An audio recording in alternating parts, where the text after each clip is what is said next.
we're going to look at those specific prohibited items, the top 10 from Idaho airports in 2024. So the number 10 item is 2 AR magazines. Someone who brings 1, let alone 2, to the checkpoint, you'll get questioned by law enforcement and likely be fined by the TSA. Please put that in your checked baggage and you won't have any of those things happen to you. The screening line won't stop. People behind you won't give you that death stare because you've slowed them down, and you'll be on your way. Number 9, a large hunting knife. Those are very common here in Idaho, especially in those western states where people love outdoor activities. Now, TSA officers always ask travelers before a bag check if there's anything in the bag that is sharp or could harm them. I really hope the passenger said yes before that bag check, because that could do some serious damage to the TSA officer, and that's a job hazard that we don't want to expose them to. Number 8, this one comes out of Lewiston, Idaho, and it was 19 rounds of .380 caliber ammunition. So whether you're going to be traveling with a single round of ammunition or 19, ammunition has to be transported in checked baggage, and it needs to be declared to the airline. It should also be placed in its original packaging so that it doesn't by chance roll around touching each other during the travel. Number 7 is out of Idaho Falls, and that is the sledgehammer.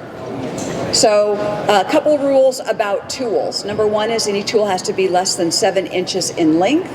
If it has a blade or a sharp tip of any type, it is not allowed in carry-on luggage, or if it can be used as a bludgeoning device, which you can imagine that sledgehammer is designed to do that, it is not allowed in carry-on luggage. Number 6 is out of Boise, and that's the Bowie knife. Now, this was named after frontiersman Jim Bowie. It can be used for many purposes, including survivalists. Did the passenger know that this particular knife had a clip point that's used for piercing, precision work, none of which is required during your flight? That is a perfect item for your checked baggage. Do not bring those or any other type of knife in your carry-on luggage. Thank you. Number 5 is out of Sun Valley, and it is the slingshot. This is a nice slingshot. Actually, it's beautiful handle done. But we see these actually more commonly than you think. It reminds me that traveling with sporting equipment, you should always check the TSA resources to see how to travel with it.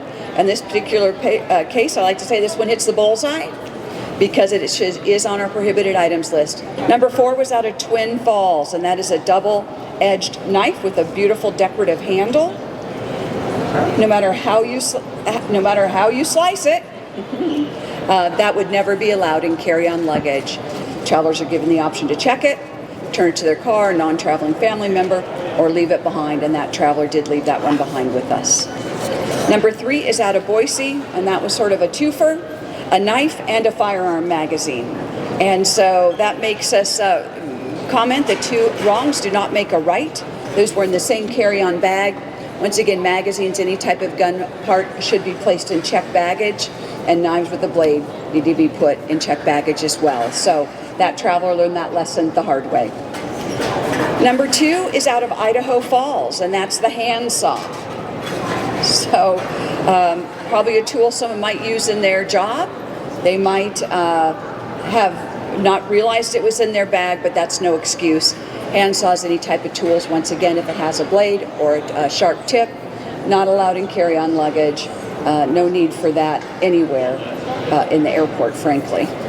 And the last one was out of Boise, and we have 3 of the 5 items. It's a 6mm BB gun, replica firearm. Then we have the non-functional 3D printed Glock. And then the final one is the replica pepper spray firearm. We also had 2 firearms brought to the checkpoint in carry-on luggage in the month of December. All of these were brought by travelers in December, and all of them should have never been brought in carry-on luggage. To travel with a firearm, even a replica firearm, I think it's important to know it belongs in checked luggage. If it is a real firearm, here are the rules for traveling with it. Number 1, you need to unload the firearm, remove the magazine from the firearm, make sure you place that ammunition in its original packaging, and then you're going to place the firearm in a hard-sided case. You can put the ammunition in the same case as the firearm if you choose to do so. You'll lock that up and use a non-TSA compliant lock. The only person who should have access to that case is the traveler and owner of the firearm. When you'll put that in your checked baggage, come to the airport, declare to the airline that you properly packed your firearm. They'll have you sign a declaration, and then you'll be able to have your firearm travel in the belly of the aircraft, and you'll pick it up at your destination. It's a very simple and straightforward process. It's one that travelers, unfortunately, dozens of times per day across the country, and 49 times this year just at Boise, did not follow that advice and brought their firearm to the checkpoint behind me. Now, statewide, TSA officers discovered 64 firearms in carry-on luggage, and that was a record for us. It's actually significantly more than we found in 2023, and we always like to point out these numbers to remind people of the proper way to handle your firearm when you're traveling. Now, the process when a TSA officer sees the image of a firearm on the X-ray is they immediately stop all screening. They'll notify their supervisor, who will then notify law enforcement. The airport law enforcement agency is the Boise Police Department, and then it becomes a law enforcement matter between law enforcement and the passenger. TSA will, in parallel, levy a civil penalty against the traveler. That can be up to $14,950 in the most egregious of cases. And that is a civil process. It's not a public or a criminal process. That's a civil process that TSA can levy that penalty. The other thing is we have staff that looks at each case of the firearm coming to the checkpoint individually, and they assess what occurred. If you have a repeat offender, and yes, we do have repeat offenders who bring their firearm more than once to the checkpoint, they take that into account.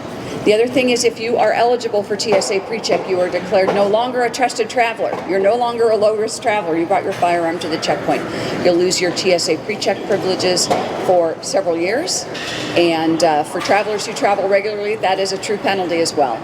And so just keep that in mind. There is no upside to bringing your firearm in carry-on luggage. It is only downside. And so please keep that in mind if you like to travel with your firearm.